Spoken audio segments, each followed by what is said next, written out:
ಬನ್ನಿ ಈ ಸಸ್ಪೆಂಡ್ ವಿಚಾರಕ್ಕೆ ಸಂಬಂಧಪಟ್ಟಂಗೆ ಪರಮೇಶ್ವರ್ ಹೇಳಿದ್ರು ಸದನದಲ್ಲಿ ಏನು ಹೇಳಿದ್ರು ನೋಡೋಣ.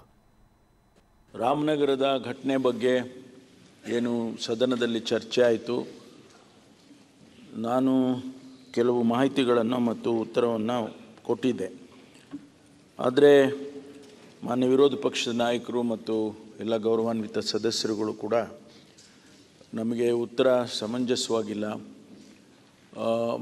ಅಧಿಕಾರಿ ಸಬ್ ಇನ್ಸ್ಪೆಕ್ಟ್ರು ತಪ್ಪು ಮಾಡಿದ್ದಾನೆ, ಅವನು ಸರಿಯಾದ ರೀತಿಯಲ್ಲಿ ನಡ್ಕೊಂಡಿಲ್ಲ, ಕೇಸ್ಗಳನ್ನು ರಿಜಿಸ್ಟರ್ ಮಾಡುವಾಗ ತಾರತಮ್ಯ ಮಾಡಿದ್ದಾನೆ ಅನ್ನುವಂಥ ಮಾತುಗಳನ್ನು ಹೇಳಿದರು.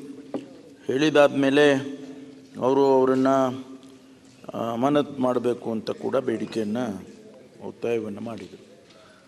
ಅಲ್ಲಿ ರಾಮನಗರದಲ್ಲಿ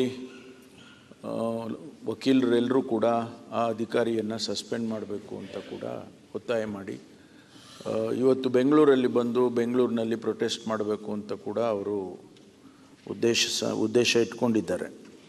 ಆದ್ದರಿಂದ ಸರ್ಕಾರ ನಾವು ಈಗ ಒಂದು ತೀರ್ಮಾನಕ್ಕೆ ಬಂದಿದ್ದೇವೆ.